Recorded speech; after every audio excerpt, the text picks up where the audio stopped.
the culture in you. Yo, what's up, everybody? It's your girl, Chef Che, your LA-based loyalty-raised music appreciator that loves to give the people what they want. And you are now tapped in to the 9th episode of the Coach Menu Podcast. So let's jump right in to this week's topics.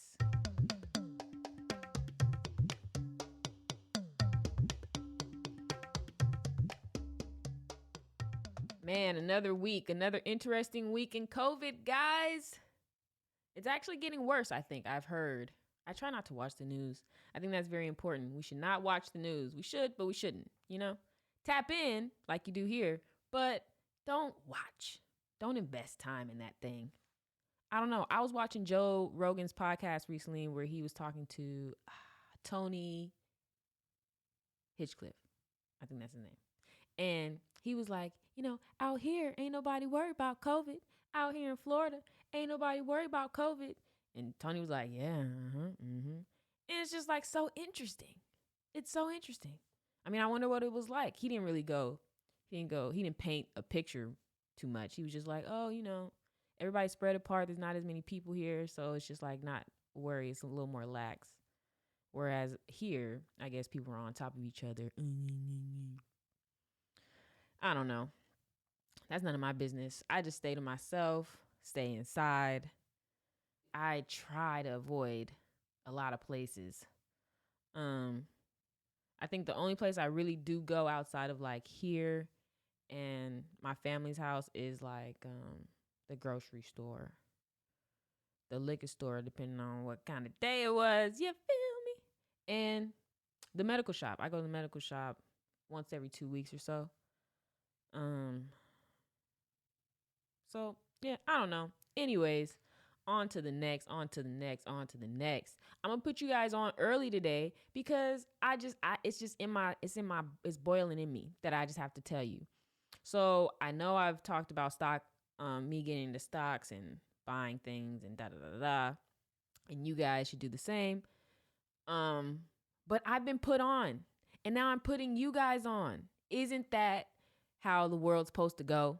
I'm doing my duty here for y'all. So I'm gonna put you guys on to stock options, and with stock options, you need to look it up. I'm not gonna give you all the juice. I'm not gonna bore all of my listeners to put you guys on to some money, but I will tell you guys to look into stock options. There's some money there.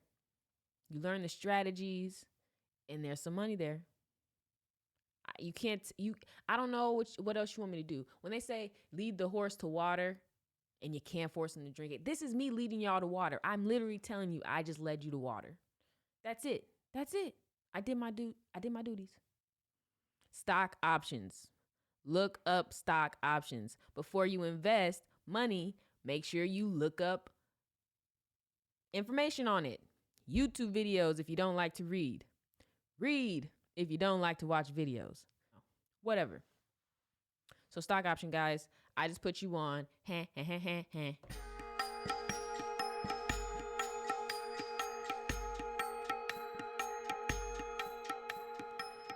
My brother came over the other day, and we always just sit and chill and talk, and we have really good conversation. And he's actually about 90% of the reason why I have a podcast right now.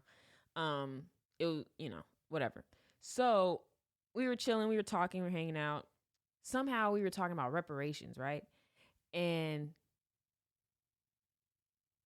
he was like, so I don't know what I said, but whatever I said made him think that I was for reparations, which I am. And so he goes, so you're for reparations?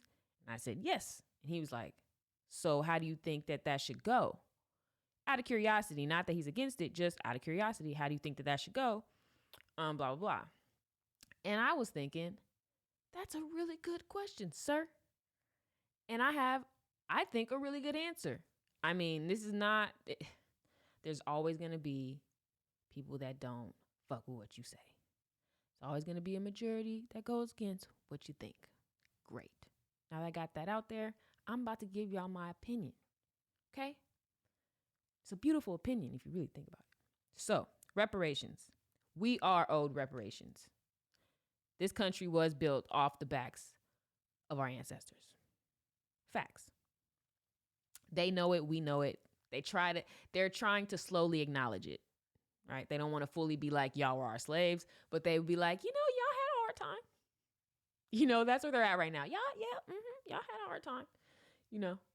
With that, the fact that reparations was given out to people when we were freed, but not to us, is ridiculous.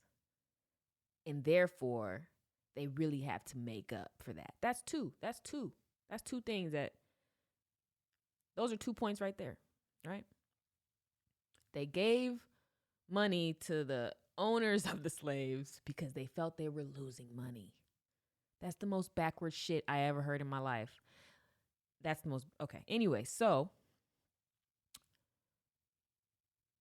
now that we are stronger, we've grown a lot. We've developed, we've matured, we've found a place in this world that we call the US, right? Now we're like, yo. Because, black people don't forget about their money. You know what I'm saying? When you owe black people, they don't forget about that money. You could owe them $20, okay? And you show up at their funeral and they coming about that casket like, where my 20? Where my 20 real quick? They gonna go around collecting, okay? So now that we're reading now and we've got businesses and we really got a place here, right? We really got a footprint. We're stronger now. We're like, hey, Uncle Sam, yeah, hey, you guys owe us money. I don't know if you guys talked about that yet on your end, but we need our reparations. And we ain't playing. Anyways, this is how I look at it. We get reparations. How, Chelsea? How, Chef Che? How do you think we should get reparations in the most logical way without it becoming a ball of shit?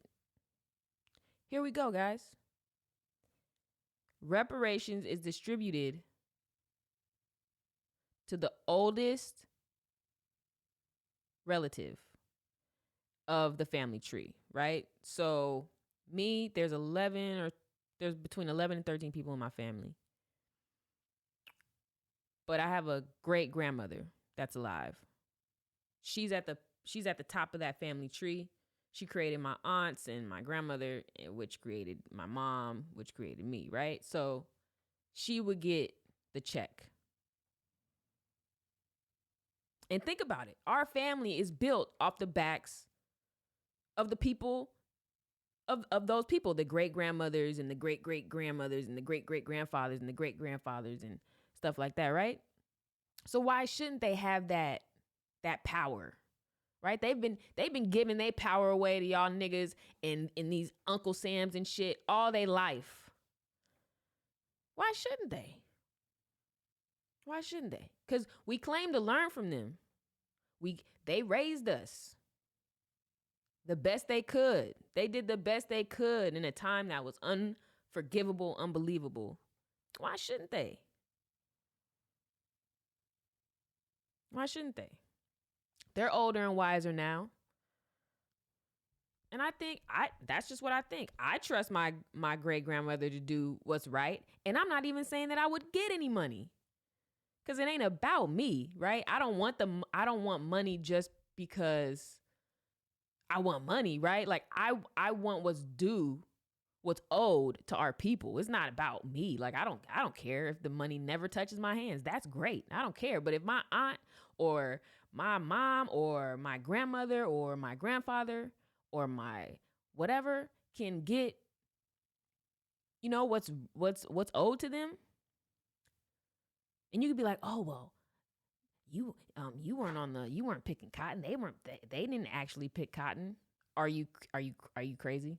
That's your reason? Because you didn't pick cotton, you don't deserve reparations. That's sick. That's sick for those people that think that. For those people that don't understand how history plays a part in the present. Wow. I think I just dropped a bomb.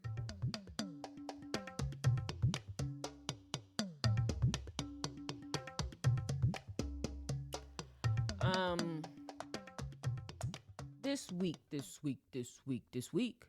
I ain't really did much this week. But I'm gonna tell you what I've been thinking about. What else did I talk about? Oh, I was watching. I'm not a fraud. I'm not gonna be like, oh, I was just watching some YouTube video. I'm gonna tell you because I want people to know what I was watching. I want to put them on. I want to put you guys on. So there is a group of young ladies that have a podcast that actually my girlfriend sent me. So I don't really necessarily watch them, but she sent me this video, and I thought it was amazing. So their YouTube is called She Her Dyke. Yeah, the title of the video is called Masculine Women Are Still Women. Anyways, that's going to have nothing to do with what I'm talking about. But anyways, it was a really good episode. It really made me think because I don't really talk about, I don't know if you guys figured it out, but I am gay. Like, I guess, you know what I mean? Like, I date women. I'm a woman. For the niggas in the back that didn't know. Ding, ding, ding. So I don't really think about it. And I don't know if it's because the bubble I'm in, I don't have to think about it. That's just an entitlement I have in my space. But thinking about it, they were talking about like coming out and things like that, I think. No, they were just talking about really just things about being gay. And I was just like, whoa, like I never really like vocally articulated those thoughts. Like those thoughts have never left my mind. I've never really delved into those thoughts, right? So I was just like, boom, like all these bombs were hitting me like, oh shit. You know, it really was interesting that I felt like, oh shit, other people go through this or think like this. It was really weird because I know people are gay. Like I know that there's WeHo and I partied with them, right? But it's just like, for some reason, it just connected differently. And it got me thinking and all this other stuff. And I was like, damn, I guess I haven't even mentioned that I'm gay on here. I was like, why not share some part of that? Like, what if people are listening to the podcast, you know, kind of hoping that you would acknowledge it in some sort of a way, right? And so I thought, why not tell you my coming out story? My coming out story. I was like, I think this is going to be interesting because a lot of people probably want to ask me how it was or like how my family handles it or whatever the fuck they think goes on. Whatever. I think it's an interesting story. But let's jump into it. So one day I was, my mom used to pick me up from work a lot of the times if I didn't like catch the bus home or something. She would try and pick me up. And I'm not going to lie, like a couple months leading up to this, or like 6 months leading up to this, I had started like changing my clothes a little bit, just doing things a little bit different, getting distant and things like that. And she kind of asked me like, oh, is there anything you want to tell me? And I was like, no. But I knew what she was saying. Like, I knew like, okay, she said it once, something's coming. So my mom one day picks me up from work and it's kind of quiet. And then she's like, I think we're like halfway into the drive and she's like, are you gay? And I was like, yeah. And it wasn't like cause in my head, like this is what happened. So when she asked me, are you gay? I knew I wasn't gonna lie. Like when I knew that this was coming, I was like, I know I'm not gonna lie because that's not who I am. Like I'm not a fraud. Do you know what I mean? I'm not a fraud. So I knew I was gonna have to tell the truth. It was just in that moment I stalled because I couldn't believe that this was the moment I was gonna have to tell the truth, right? So I was like, yeah. And she said, okay. And then all of a sudden she just starts crying, right? Awkward. I'm about, how old am I? I'm probably 18. I'm probably 17 at this point. Yeah, I'm definitely 17. So I'm 17. I'm like, I don't know. I don't know.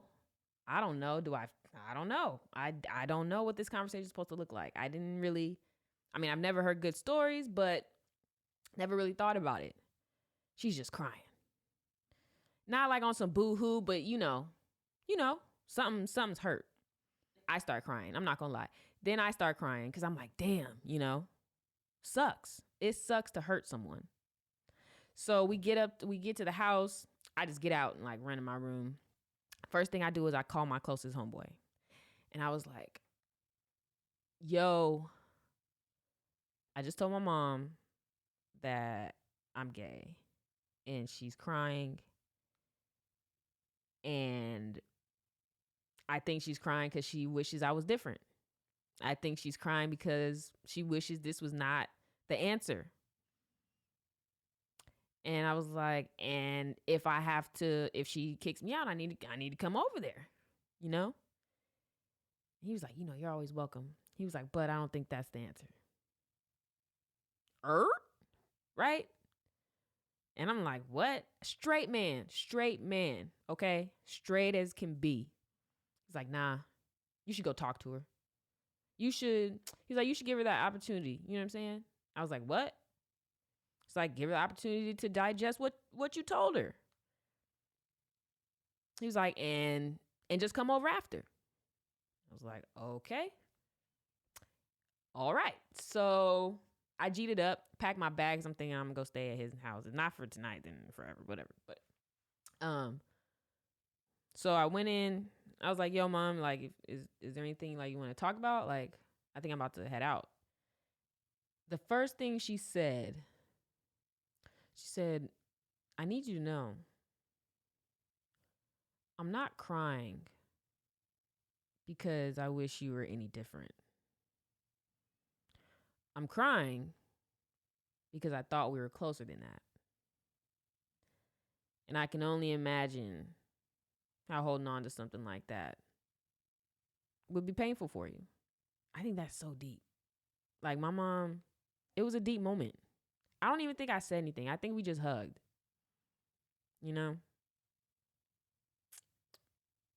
It's not like I was disappointed in myself for telling her. It's not like she was disappointed in me. It's not like I had really. It was just so weird. It was like it had nothing to do with me being gay. I felt like it was just about like our relationship and our bond, right? So, like my whole family is super close.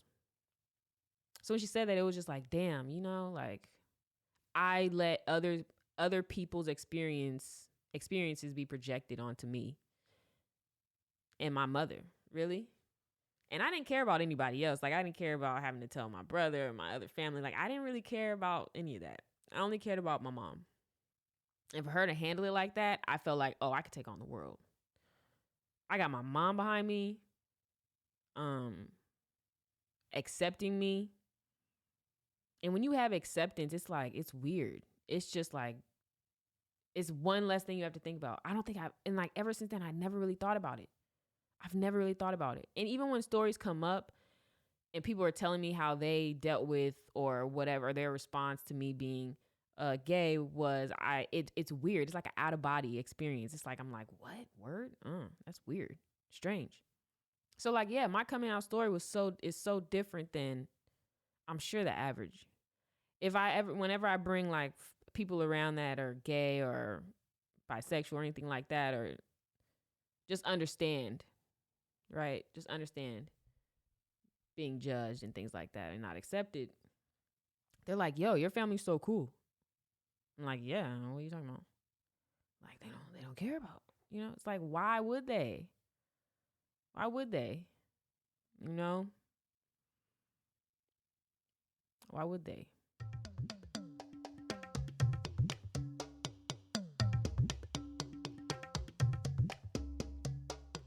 So I went to the liquor store yesterday and I was like, I'm gonna get my wine like I usually do. I go to the same liquor store, you know what I'm saying? It's been a year, maybe 2 years. I've been going to the same liquor store, bro.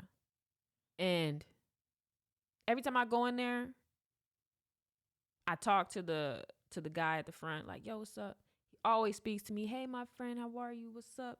Hey, how you doing today? Good. Everything's good. And then, super polite. And every time I go in there, it's like I forget what happened the last time. You know what I'm saying? It's like, true. Like I just completely forget my experience here at the last time because I think my beginning experience is so great that I just forget that the greatness ends. But anyways, every time I go, he talks to me. Hey, how are you? You find everything you need? Great, good. But then he called, like, literally every time I'm walking out, he'd be like, all right, sir. Fucking weird, bro. So weird to me. It is so weird to me. I don't get it. All right, sir. Like, you could have just said all right. You could have just said all right.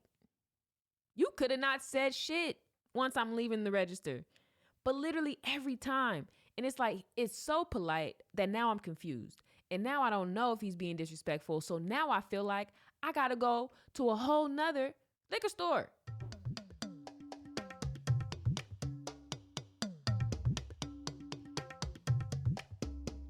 That was a quick little segment. I just had to get that off my chest because it's real. You know what I'm saying? But anyways, also I was talking to my brother and we were talking about Twinz. Why are we talking about Twinz?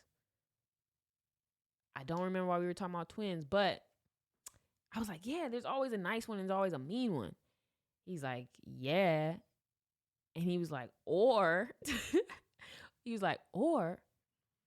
are we comparing them, like the mean one to the nice one? And if it's not as nice as the nice one, then you're just mean. And I was like, damn, boy, you sure know how to think. But no, for real though, like, I always feel like there's a mean twin and a nice twin. And I don't know why that is. And the nice twin goes along the lines of like the quiet twin too, right? There's like the shy, quiet one that doesn't need to say much because the other one got it. The other one got it popping for him. The other one is letting y'all know what's going on in their minds, you know? And I just think that's super interesting because it's true. Or when you meet someone and you find out they're a twin, don't you go, oh, that makes sense. Facts.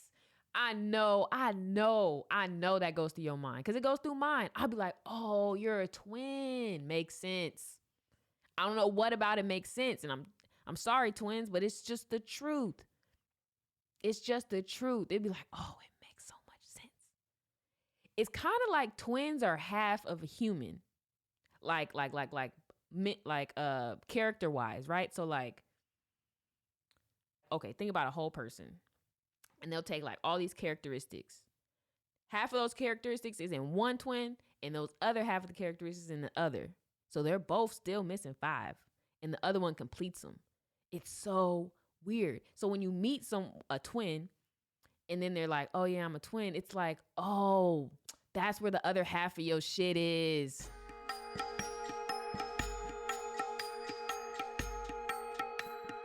Yeah, guys, thanks for tuning in. I mean, it's the 9th episode and it's kind of crazy because like to watch the the listens go up and like to really be getting DMs and like comments and things like that. Like it's so crazy. It's like what you hear on TV. Like, I couldn't believe it. I just did it. And all of a sudden now I'm here. And it's like, yeah, that's how I feel. Like, obviously I'm not on top of the world and I'm not, making money or nothing like that. And that's fine. It's just like to see that people are listening and people are tuned in and tapped in and interested in what's going on here at the Culture Menu. Please just know it doesn't go like unacknowledged. Like, I really appreciate it. And things are going to be happening. Like, things are really starting to move. Things are changing. We're growing. We're making shit happen. So please stay tapped into the Culture Menu podcast, guys. You won't ever regret it. And neither will I. So with that, I'm Chef Che, and you just tuned into the Culture Menu podcast. Tap in.